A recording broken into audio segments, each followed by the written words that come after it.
Okay, good afternoon.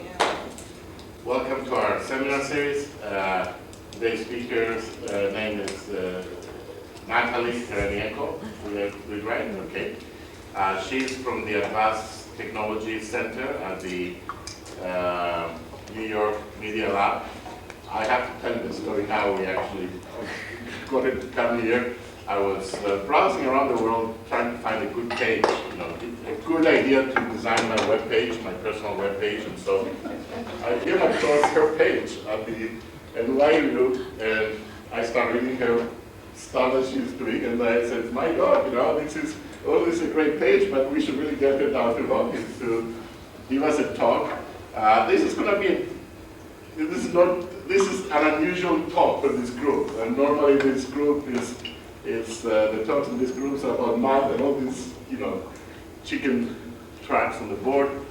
But I think it's an interesting talk on the social. I will let you explain what you're doing. I should say that Natalie, she's been to many places pursuing graduate studies, and she calls herself a techno-artist, and also she's a Rockefeller Fellow, and I think that's pretty good thing to be, I guess. So, Natalie. Okay, just let me get this up.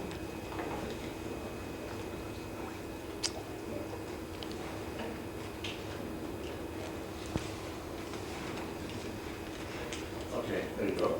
Okay, so I want to say how pleased I am to be invited to speak here today, because I've been working with and am continuing to work with the tremendously interesting area of voice chips and speech recognition chips.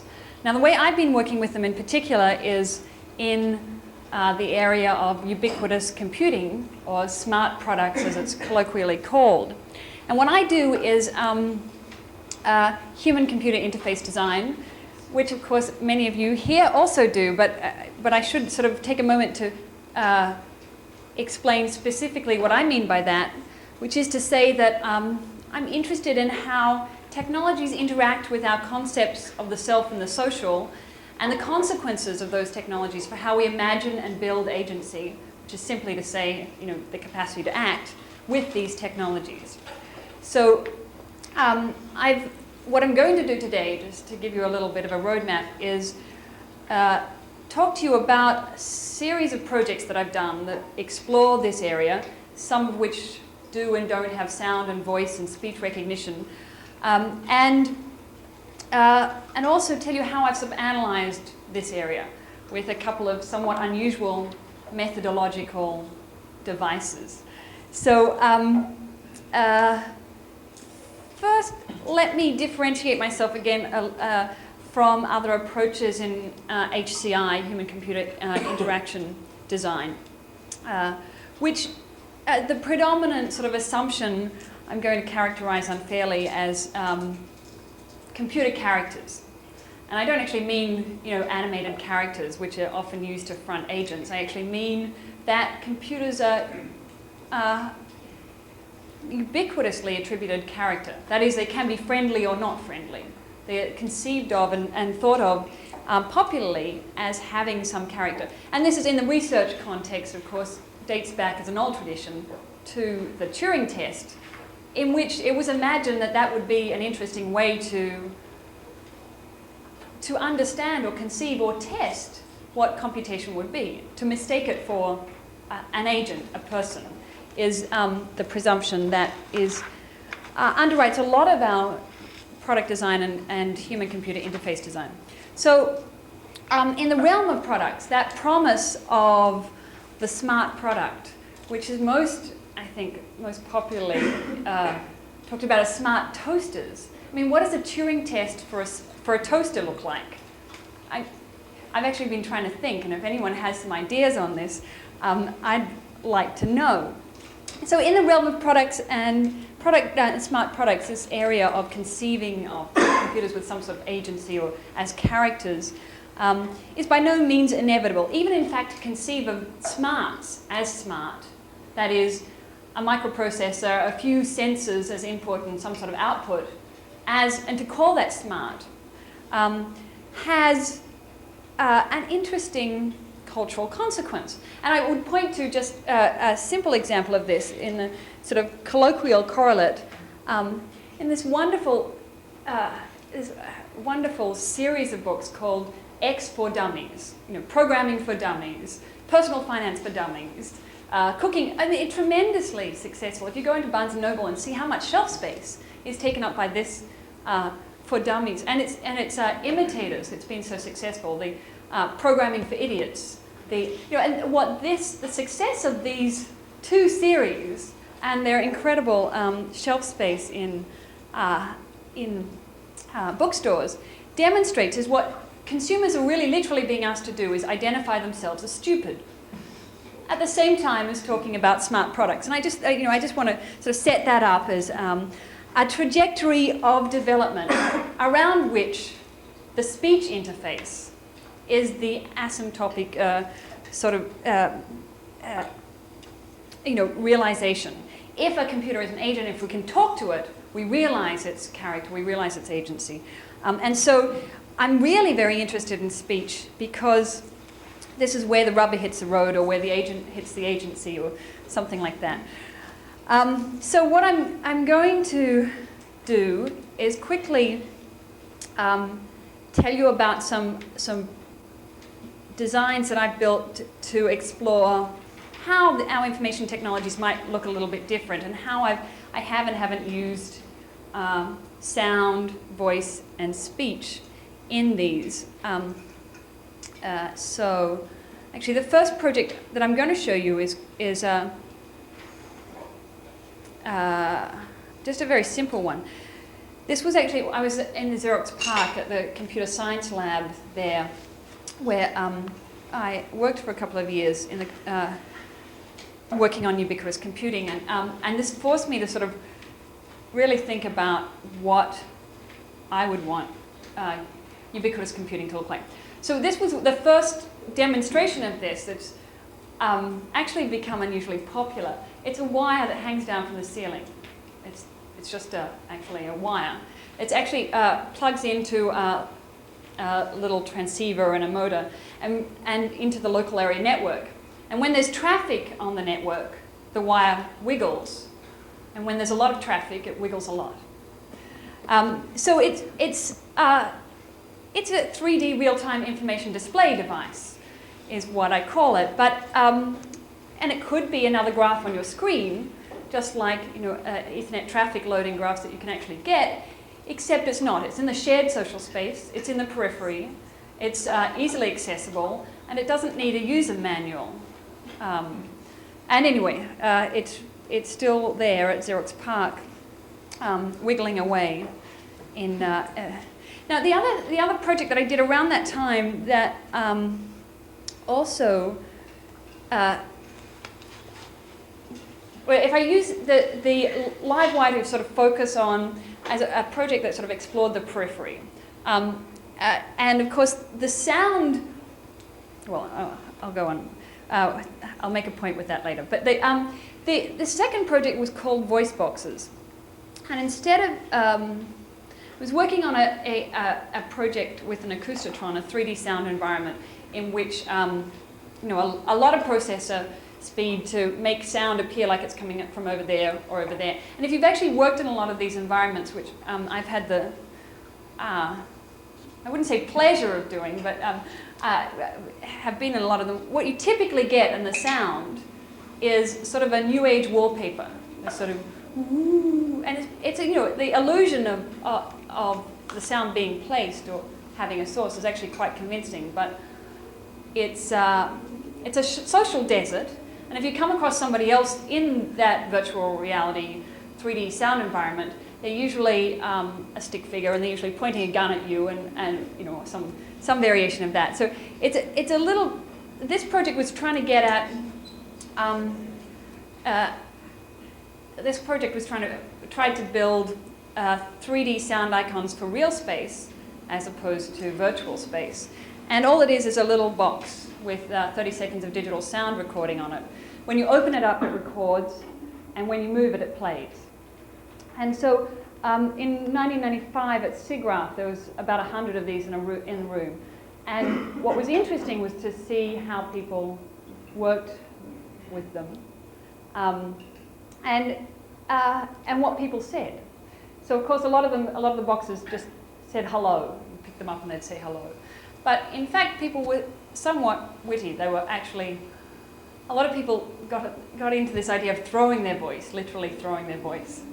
They placed a lot of comments on the other exhibits around in the context. They literally built up longer stories or longer sentences with this tangible, manipulable sound object, and and said things like "put me down" in them, so you'd pick it up and it would put me down. The idea being that it was a not tremendous amount of processor speed, but enabled a sort of social interaction that is not enabled in an acoustotron environment, for instance. So, then just to sort of set up this sort of multi-modality of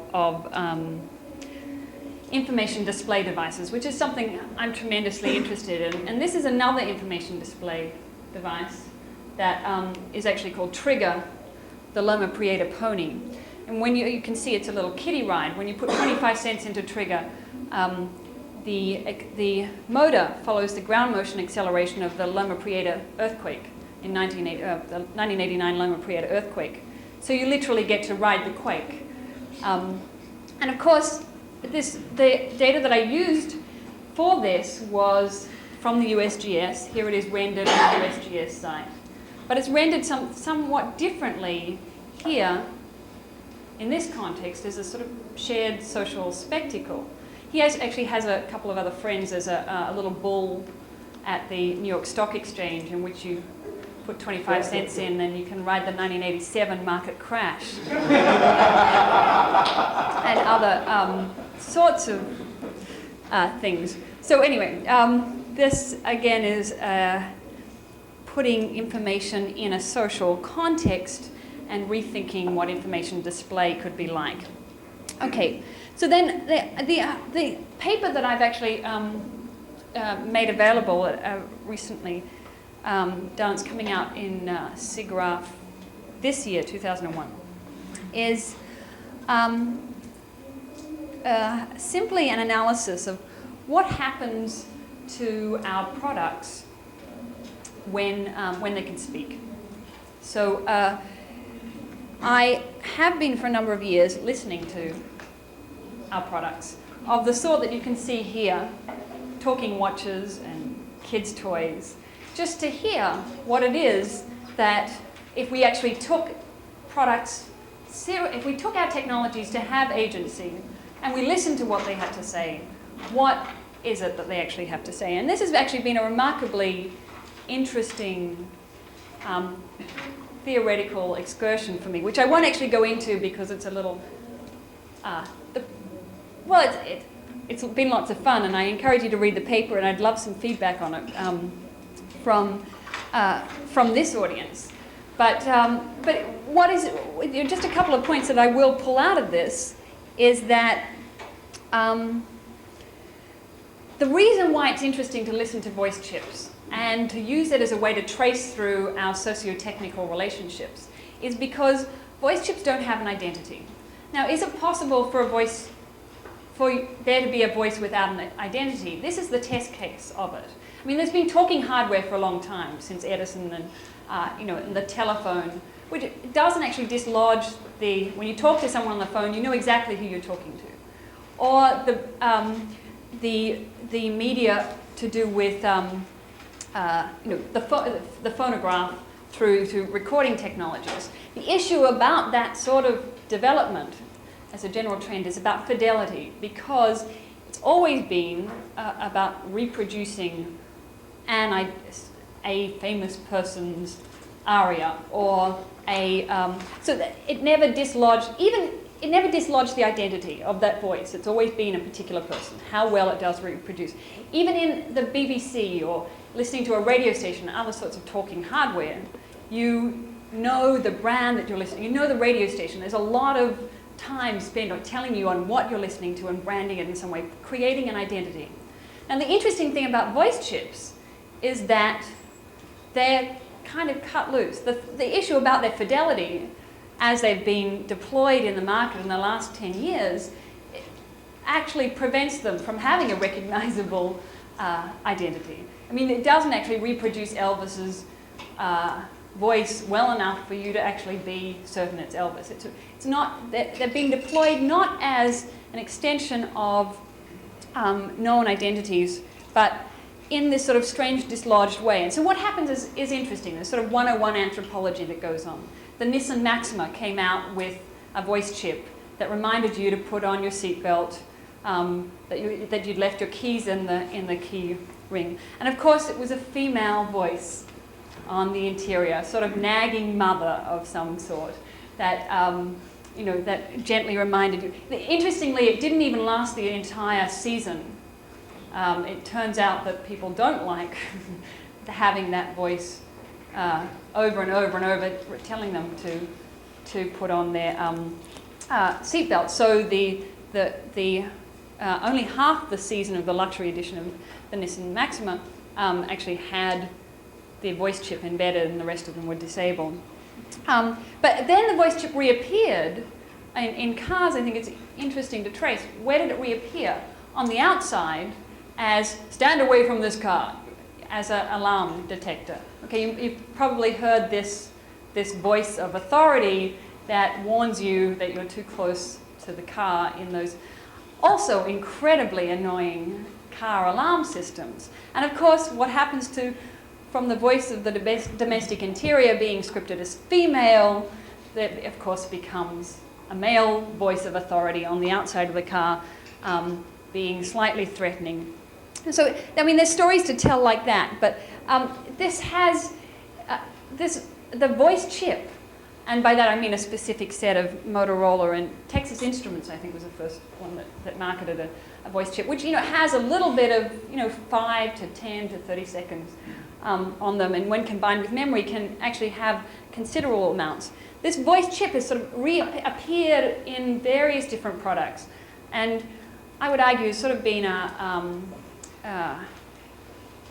it's been a long time since I've done biology. Like the model, like a fluorescent marker that sort of moved through this complex organism of technosocial relationships to tell us a little bit about it. The one thing that I want to sort of say, and one of the other things that you'll see in this paper is that the voice chip, as it's settled, has somewhere between voice and speech and the buzzes and beeps of the language of technologies that we know. So that, in fact, those characteristics of voice, which make it interactive, particularized, local, context-sensitive, which obviously aren't implemented in a voice chip, even though the sound is implemented, prevent it from actually really being interpreted as voice, as an interactive device of voice. And so what we end up seeing is interpreting is the voice chip behaves as if it were a buzz. It might be saying, stand away from your car, or move away from this car, but that's not actually different in meaning from the buzz. So anyway, I don't actually want to spend too much time on that analysis because it's more fun to talk about the projects that have come out of it. And the one project that I will mention that I set up in order to explore this sort of attribution of agency to products was a doorbell that in a voice said ding dong. So I just want to leave that as sort of a summary of this. And to say that my favorite pen that came out of this was one that was by Machina that had a little touch sensor, or a little switch that closed. And so the voice chip, as you wrote with the pen, the voice chip just said blah, blah, blah, blah as we were moving along. So in this way, what we're seeing is this circular attribution of that goes beyond the sort of simple buzz language implemented in these voice chip products. Okay, so I'm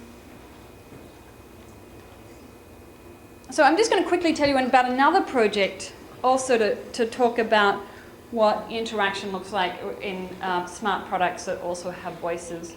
And this I've been doing, this is a current project that I'm currently doing, which has re-instrumented a lot of these smart toys. These, the most famous of which, of course, is Furby, or Microsoft's Actimates, which are, of course, claimed to be companions, quite literally, learning companions.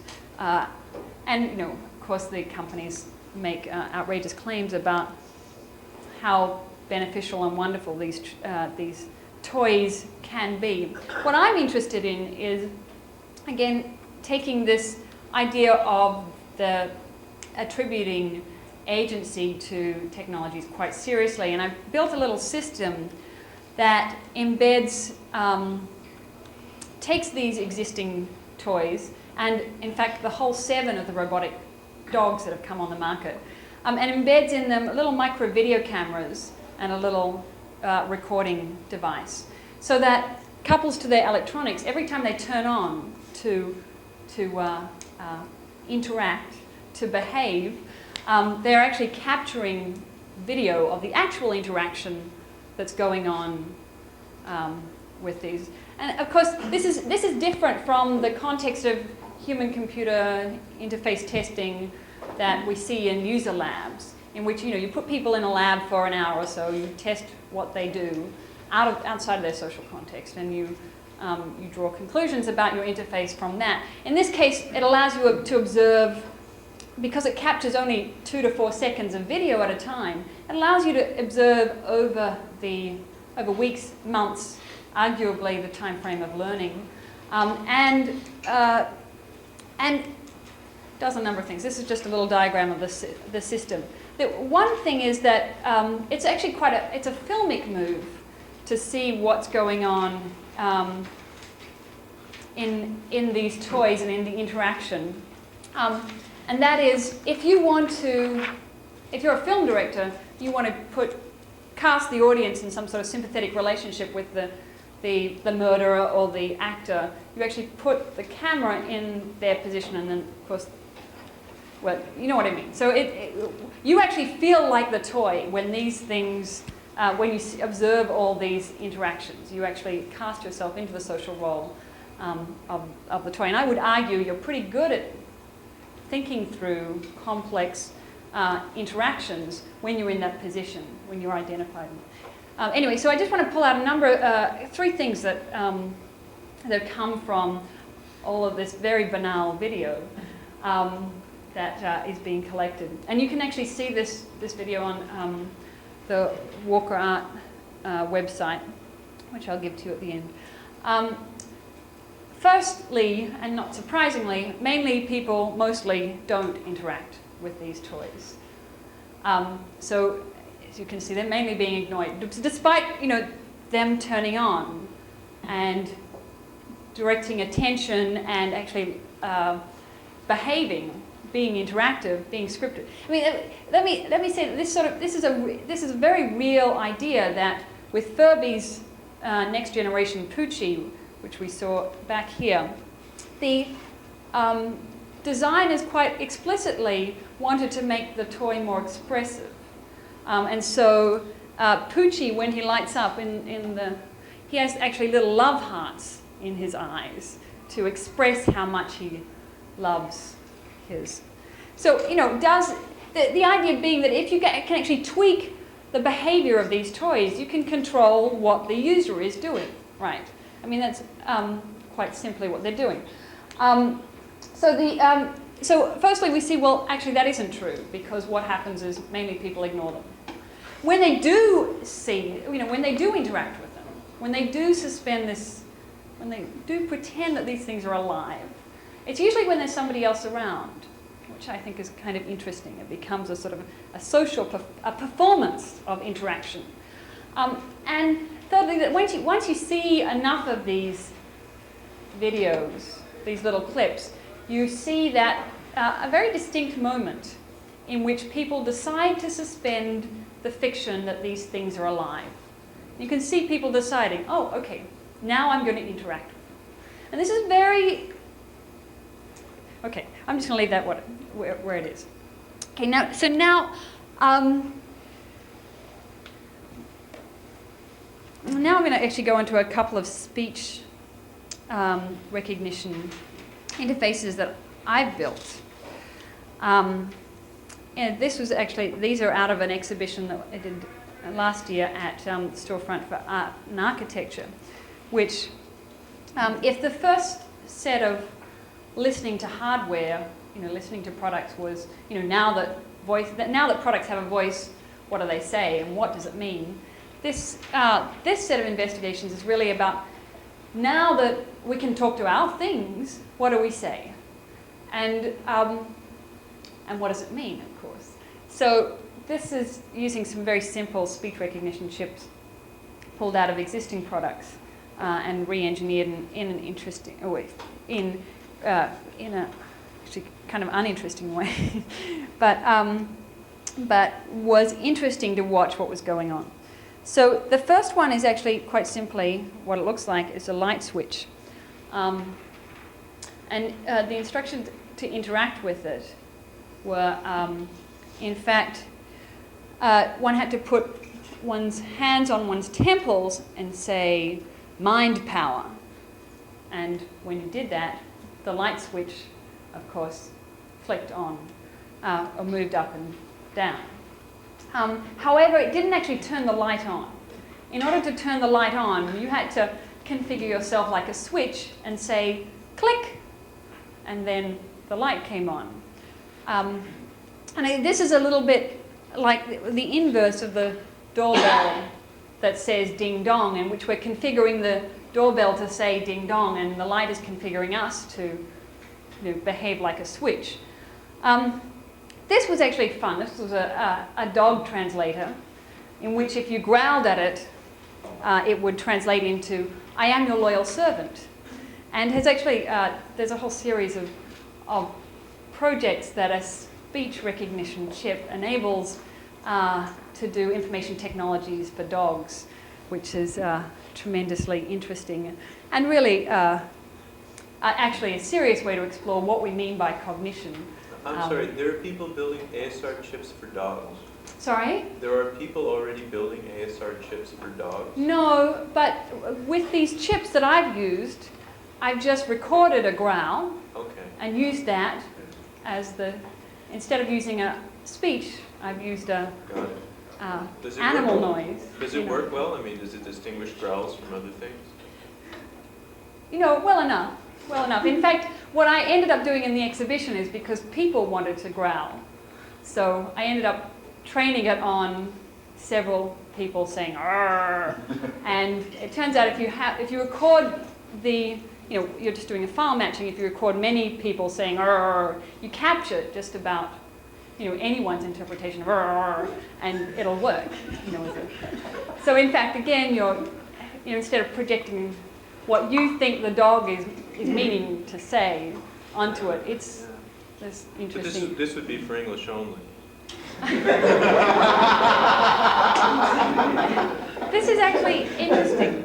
I played with that. That's interesting. This is actually a particularly New York one, which was just a pistol, a handgun, which it turns out in New York, you can't actually just go and buy guns, obviously. But there's several gun shops in Manhattan, and the one that I went to, it turns out you can buy every single part of a gun, but they just have to be disassembled. So anyway, that's what was used in this case, and which the... pardon me? That's right.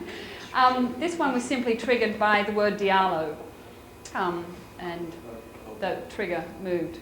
which perhaps you don't know, he's the guy who pulled out his wallet and got 47 bullets for doing so. You can see actually up here, this is an elevator plate in which you had to say up or down to operate it. But again, you had to say it in Spanish, which left quite a few people not going anywhere, as it turns out. But anyway, then the other thing that that I'm very interested in, of course, is how digital memory is used in combination with recording technologies to sort of virtualize our voices and our presence and make us appear anywhere all the time.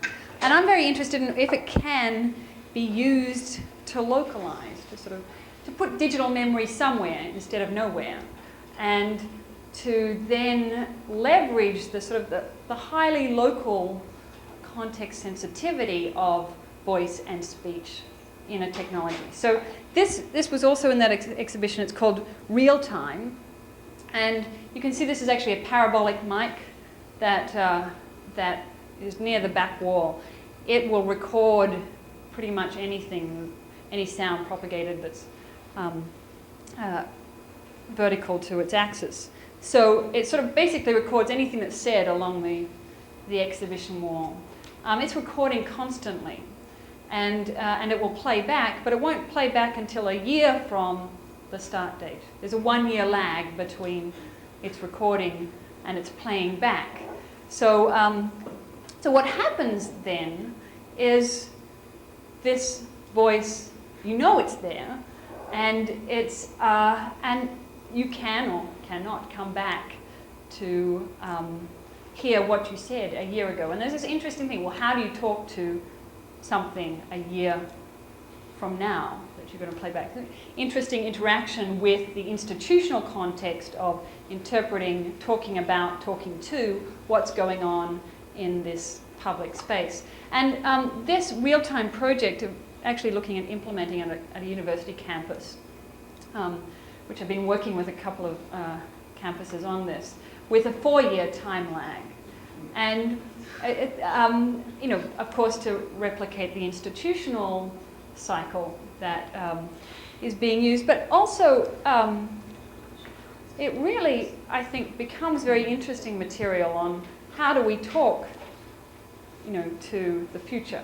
What is it that we say? And playing with that idea and hearing people say, in 4 years now I'm going to be graduated, or something more interesting or complex. This idea of talking in a different manner through this technology, I think, is actually quite literally captured in this. So, so anyway, these are a series of projects that explore what it is we can say. Now, after I did this exhibition, I thought, this idea of that everyone has, is sort of wanting to jam the cell phone down the throat of the person who is speaking on it in the cafe next to you, you're trying to study or something. That feeling of just, there's something really interesting going on with cell phones and the social institutions of public space being rethought in these private conversations. And of course, I just caught the train down from New York, and you can imagine how many times I heard people say, "Oh yeah, I'm on the train," over and over again. I mean, these are names I don't want to hear. Anyway, an aside to say that there is a particular historical moment as speech recognition chips are being implemented, particularly into cell phones, when we can say, mother to our phone, and it will dial our mother, or we can say toilet to the phone, and it will dial our mother, or some other way in which these technologies, we're at this sort of weird historical moment in which we're self-conscious in talking to our machines. We can actually hear what it is we say. I mean, many other interactions with technology become so, we become so inured to, they become so habitual that we can no longer see them. So I was thinking about how can I capture this sort of moment. So I held a competition. This is another one of my methodological devices that I would recommend. I held a competition and said that I would build the speech. I basically asked people if they would design speech interfaces to existing products. And if I found them interesting enough, I promised that I would actually build them, which seemed... So anyway, I got about 500 entries in this competition. That was a tremendously interesting survey of what it is we have to say to our things. And this is also in the paper that I've distributed to you, and I'd love this audience to read it and see if it makes the same sort of sense to you as it makes to me, because a couple of things become clear. One is that we know that when we're talking to our machines, that the machines will understand it in one way and people will understand it in another way. So we are dual using the speech device, which I think is interesting. An example of that is in the recorder. Someone designed a recorder that he could turn on by saying "Hello, amigo," which is a somewhat unusual greeting for what seemed like the guy was. And there's nothing Mexican about him or Spanish about him. Anyway, but clearly what he was saying was using the greeting. It was a two-channel communication, one to his little personal recorder that was being triggered on by Amigo, and one to his colleague, in which he was obviously recording. There was many other ways in which we project, quite ludicrous ways and banal ways in which I was able to see the expectations and hopes that we project onto these technologies. And that was quite literally in the idea that an idea that's not popular, certainly not in my engineering background, that these technologies are specifically for social transformation purposes, and that if one had a political agenda, one would deploy these technologies in that way. And so, and that may have been a product of the design lists that I was posting to, in which there was a lot of very funny devices that enabled you to trigger with simple voice things, a sort of a micro display, like a little LED display on the back of your car saying, do you know how much fuel you're guzzling at this rate every time you pass an SUV? So the trigger on the thing was SUV, and so little micro broadcasting types of things. Anyway, I've gone through a number of different categories that I think were interesting in the paper, but what I'd like to talk to you about sort of as a final project is something that also,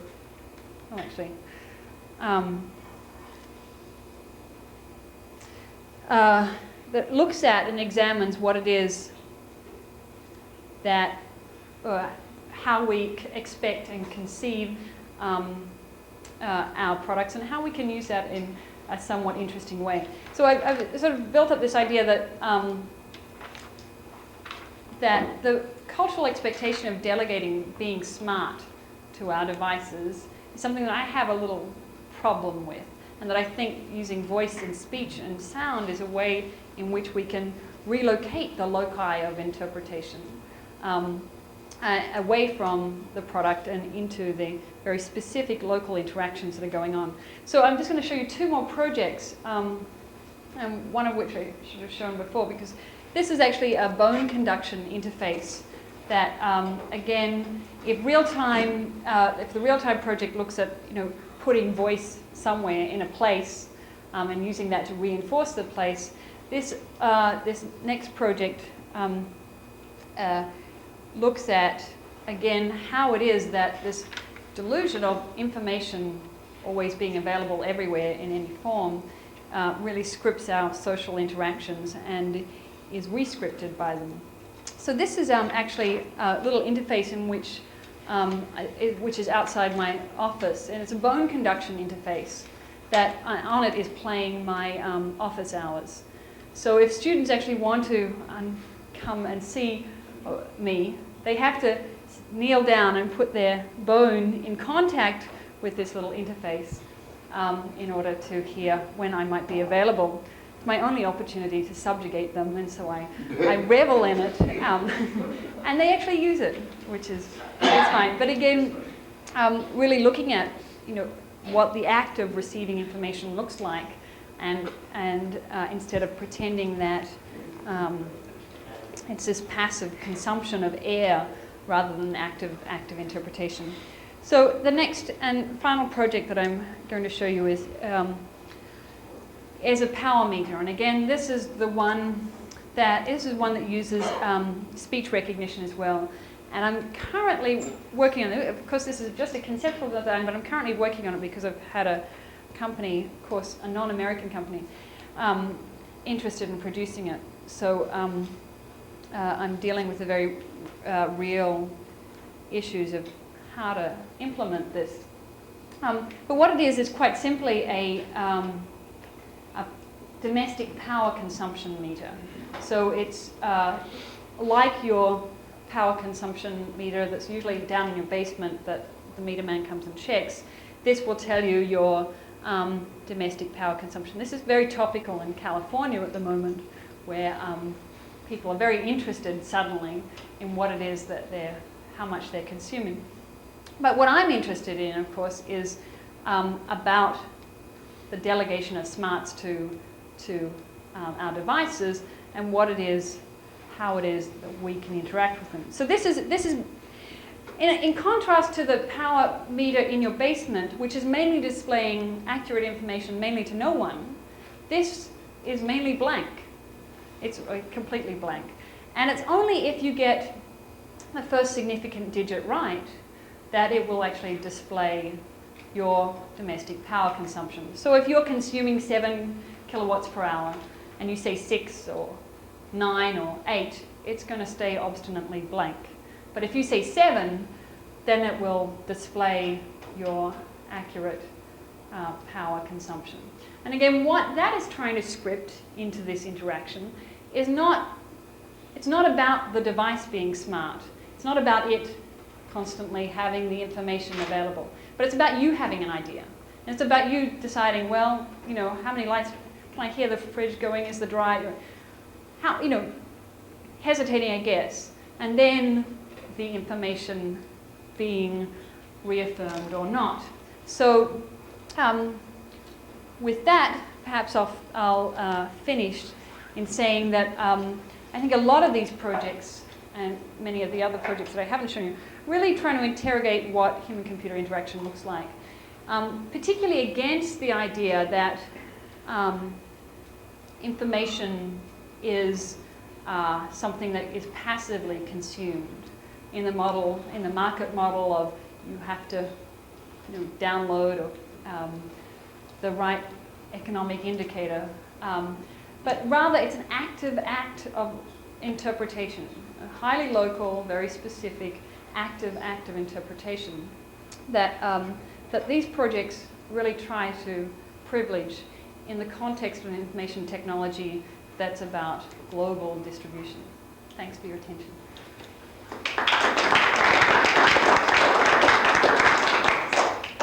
Okay. Bill.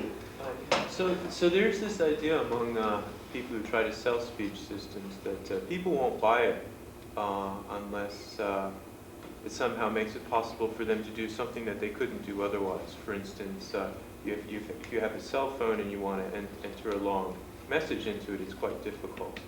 Do you try to take any consideration of sort of putting speech where it's not yet? I mean, I know you do that somehow, but is it the idea that you're trying to set things up so that speech can be used in a way that things couldn't be done at all before?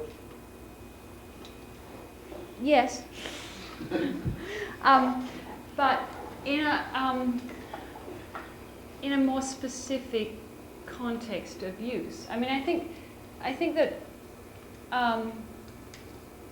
Well, I know that in the speech recognition chips that I use, this idea that, you can say something, that, speech is highly context sensitive is not built into the instrument. So I'm exploring how one can exploit the context sensitivity, which I think is largely ignored. Just quite simply the idea that, you're sitting at a dinner at your friend's place and someone says, or you're sitting at a dinner at home and someone says your mother's on the phone. It means one thing. Of course, if you're sitting at a dinner at your friend's place and they say your mother's on the phone, this happened to me recently. They were kidding, but my stomach dropped. I thought of every sort of car accident and illness and leapt towards the phone. So that tremendously, that's one example of the context sensitivity of information, and particularly speech being, that's what is the emblem of an emblematic characteristic of speech that makes it interactive, that makes it, context sensitive, that makes it useful in some very real way. So I'm trying to work out how can we leverage that? How can we use that? And where does it mean that will go in different places? And I think it does. I think the real-time projects quite literally put speech in places that it's never been before. But that's not within the context of a delusion that you can just put speech anywhere and all the time, everywhere, without that radically changing, the social context of use. So we may implement in cell phones, and we probably will, long recording and some sort of instrumented speech recognition of some sort. But that's going to change the context of its use, as I was saying, that will change the public sphere in which that's being used, in which we're having private conversations in a public space. And how do we attend to that sort of very specific reality of social interaction is the question I'm asking.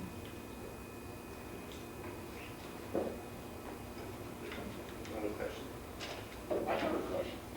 I always thought that it would be incredibly fun and productive to have speech active switches, but at the same time, I feel very silly talking to the wall. And I mean, the phone maybe is a little bit different because it's kind of a private thing, my phone, But just walking there and saying, well, turn on, it's silly, How do other people have the same, do other humans have the same problem with that? Yeah, no, I think that's very true. I think that is the thesis which undermines the idea that we do attribute agency to our technologies. Because we do feel stupid, or at least self-conscious, when we talk to our cell phones or the wall or to any other little devices. And I don't think that it's necessarily the case where, unless we exploit the fact that speech is also a social performance, that speech is also multiply interpretable, that speech is also, unless we exploit those other characteristics of speech, it's not necessarily the case that we will see speech recognition voice chips happening. And I think that we saw that with the voice chips, as they really peaked in the market. The examination of the patent literature that I've done shows that voice chips have come in waves. Barbie's had a voice 3 times, and it's only the last one that was most controversial, where she was literally censored for saying, "Math is hard. Meet me at the mall." But 3 other times before that, she's had a voice.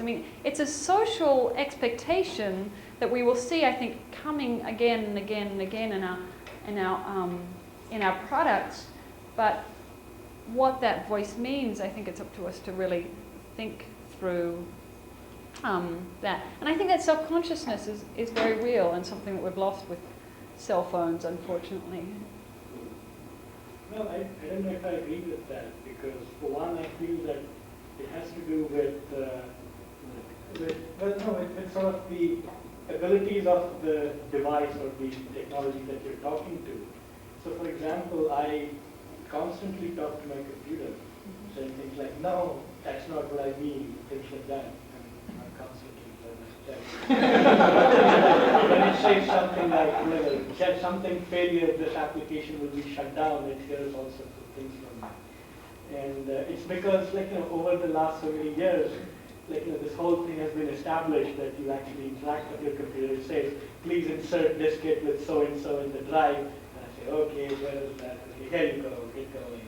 Things of that sort. So I don't feel silly about it at all. I feel that if this light switch were to really do something as interactive with me, I wouldn't feel as... And there was some more systematic evidence of this actually when I talked last term by Al Gore at Bell Labs, who built the How May I Help You system at AT&T, where you call up the customer service line, and he played recordings of interactions of unsuspecting users with the system that have been deployed in some areas. And they start explaining the problem. And sometimes they break out and say, what are you? And it says, oh, I am I am an automated call answering system. Just state your problem in plain English and I'll try to help. Oh, okay. Well. And then they launch right into, well, I have such and such a problem with my bill. And it at least directs them to the right department. But people don't seem to feel silly talking to that. Right. Well, no, I think... That's a very private conversation, in a sense. It's under the topic. It is more private, but it also doesn't sound like, it but sounds what you actually, more than light switch looks. But what you actually pointed out is that there is this moment of self-consciousness in which they have to negotiate it in some way and determine what it is that they're talking to before they can do that. And I think that certainly think this technology can be used and will be used in multiple and interesting ways. And I've got 500 of the most weird and unrestrained by sort of technical reality projects that explore what this design space looks like. I think in the observation of actual use, we get to understand what it is, how it is we can best exploit speech recognition, which is, what we've just said, that maybe in saying click to the light switch is not the difference optimal between experience. reactions to the light switch and the How May I Help You system, I guess points up the fact that your work has mostly been in using single word speech recognition to things, right, and relatively little processing compared to the kinds of things that we work on here. And the talk got me wondering about the artistic possibilities of something which is able to recognize more, misrecognize, make puns, Right. have problems with parsing and so on. Yeah, well, certainly, I've done a whole speech recognition. Well, there was in 90, actually at Macworld in '91, when there was this first moment where automated telephone systems say, "I'll transfer your call," and they actually called themselves "I," in this way that they did impersonate a secretary, impersonating a machine, impersonating a secretary, this circular thing. And there was a whole set of interesting options that we explored with that, and including press pound to resolve ambiguity, press star to regret your choice, press, so there's, ways in which, of course, the instrumentalization of voice is problematized. And I think the example that you gave is that, of course, it can be instrumentalized in quite interesting and straightforward ways, but that it will always and already there'll be an interesting area of analysis around the ways in which our voices do and don't mean what we think they mean. And the reason why I work and particularly attend to voice chips and short phrase is because I'm interested in products. I'm not interested in interactions with large systems, because we know we're interacting with a telephone company if we're talking to a telephone company about our bill. It's not, that doesn't dislocate, that doesn't just focus on the sort of the freewheeling techno-identity, which has not yet been stabilized, which has not yet been given a cultural position which is interpretable and understandable. Ubiquitous computing, smart products are sort of floating in this netherland of where we don't quite know how to use them, and so that's why I focus down on that area, not because it's, of course, it's probably more productive, more useful, more sort of instrumentally proven to work with speech recognition systems, but they're not as disruptive, they're not as sort of still yet to be stabilized as chips that can be embedded in products. A few years from now, I wonder if dialogue systems want to move into that space and if they want to do some artistic subversion of the identity that they're trying to create for themselves. Of the dialogue systems, did you say? Dialogue systems. Oh, the dialogue systems? Oh. These are, as in Like the... the one I was just describing. Yeah. But you can get single board dialogue systems. You can talk to your car right now and have a pretty complicated discussion. And I wanted to ask, have you looked into systems that mimic? Some of the recent speech synthesis systems are really quite good at picking up a particular speaker. I keep forgetting, but there's an actor who does for one of the local phone companies. He's got a very deep voice. James Earl Jones? James Earl Jones. And I've heard speech synthesizers that are dead on, and it's from free text. Right. And all you got to do is get like an hour of speech from somebody, and you can make a system sound just Right. like them. Right. Well, this is, I mean, I think that points to the sort of the point that I was trying to make. I think that a voice without an identity is not a voice. And that I think we would, it's not heard as a voice, it's heard as a buzz or a beep or a squeal or something in the language of, squeaks. It's not actually heard as a voice, and it's not until you ascribe or you're able to locate a voice with an identity that it can be interpreted as meaningful. Again, I'm not sure because there are these telephone answering machines, right, which say things like Monday 2:35 p.m. Line 1. And when I listen to my messages, I'm perfectly happy with it. I treat it like a voice. There is no entity or person I associate with it. It's just a floating voice. I think it's more to do with what information is conveyed, whether I expect that information in the form of voice. So, for example, if That's the machine's way of interfacing with you. yes, if the machine's going to say speak it to me, I'll take it as spoken. Right. If it's a little display which says MON 235p, I'll Right. take that. Well, I suppose that's. I mean, what's the difference? That's exactly the point I'm making. Is that there's not a marked difference between seeing it in an LCD or having it spoken. It's the same function. That is actually, that it's being translated into voice actually doesn't change its meaning, doesn't So in make that it more case, I'm not interesting getting the or point, because less to me interesting. That's meaningful, and in that case, I don't understand what you mean by that voice is not meaningful. It's the same as a click or a beep. Well, it's not used differently. It's not specifically used as a social technology that is different from a visual display of, an LCD display. And I'm saying it's not a different case. That's why I'm saying it's still the same language of the product. From a market viewpoint, No, that's the same market.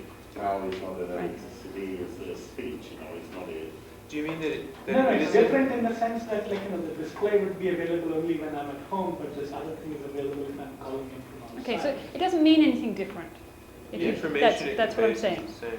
Yeah, the information is the same. It doesn't mean anything different to have it LCD or as a spoken word. It's been located there. The identity is that of the machine, and it's not become a voice that it's a spoken display. So some of us have used speech recognition technology on animals' sounds, like to monitor how birds pick up new songs and things like that. So I've got to ask, how did the growl recognizer work with dogs? Well, it's interesting.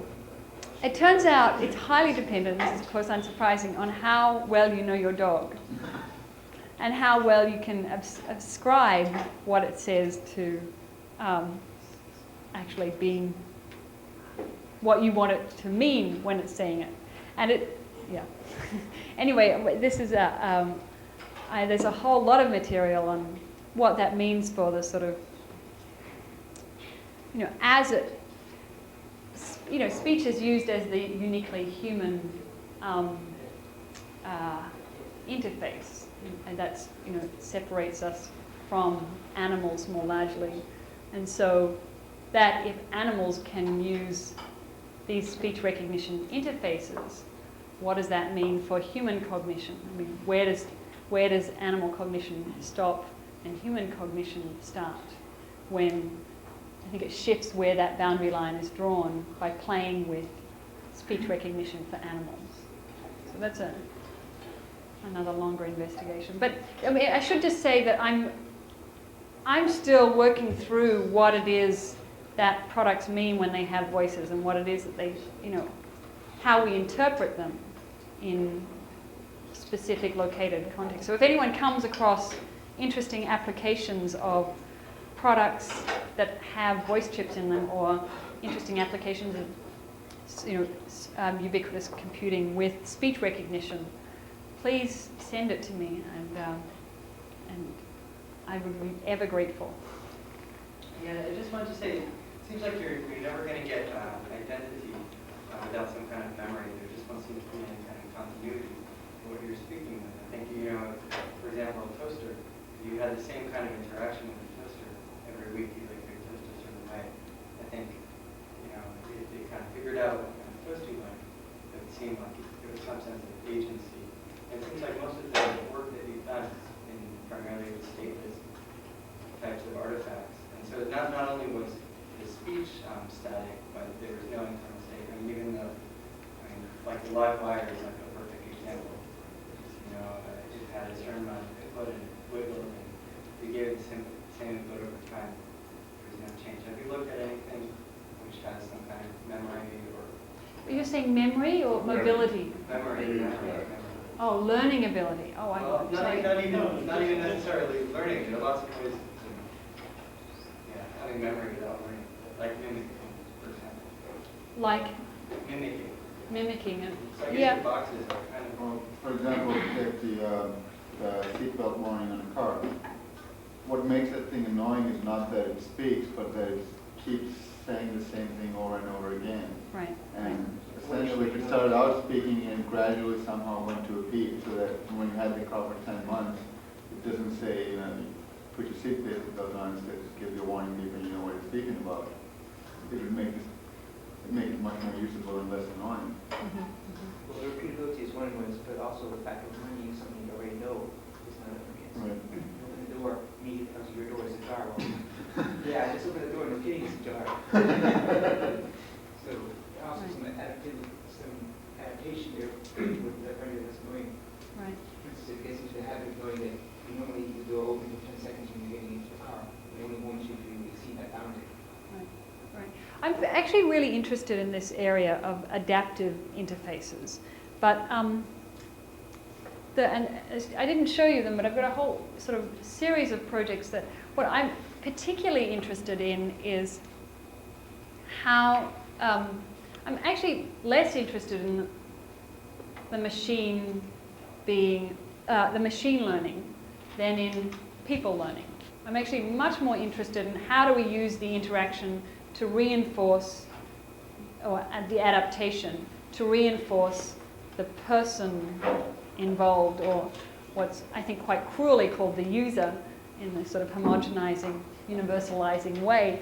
How do we use the interaction to privilege people learning? Because I think that's what they're very good at. I think people are actually very good at.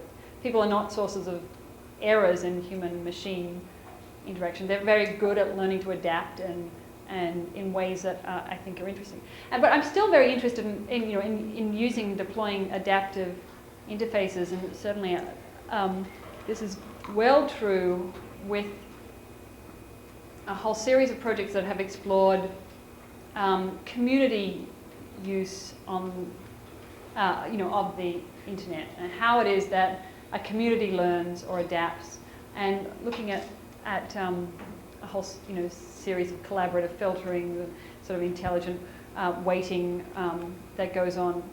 And the thing that I'm most interested in, that I think is difficult to preserve with adaptive interfaces, but I think is crucial if one is to preserve the capacity for people to be able to interpret and interact and learn meaningfully, is that the adaptations are legible.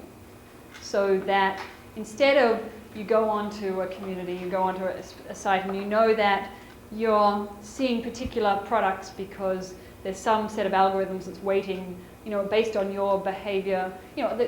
Let's take the Amazon example of book recommending, of sort of collaborative filtering.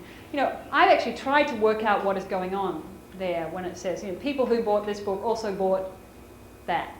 Simple example of an adaptive interface in which it personalizes and adapts to what you've purchased and what other people have purchased. But the problem with that is actually I'm interested in not what some anonymous massified market has purchased, but what the people in this lab have purchased, or what my advisor has purchased, or so I'm very interested in being able to understand the sorts of weightings that are going on, the sorts of adaptations, and being able to tweak them myself and use them in various ways. And what you see systematically with adaptive user interfaces is the adaptation that's going on is obscuring, is obscure. You don't know what sort of neural net they're using or how it is that they're making these decisions, and therefore you can't contest it, you can't change it, and you can't actually use it interestingly yourself.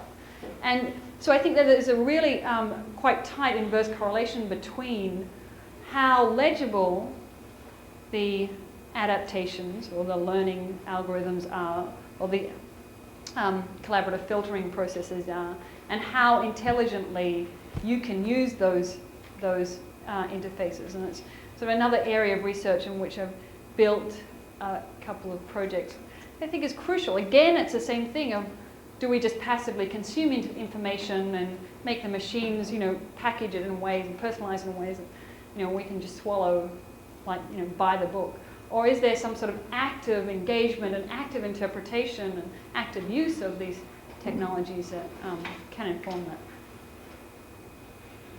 I'd love to show them those two, but that's another time. Okay, so I think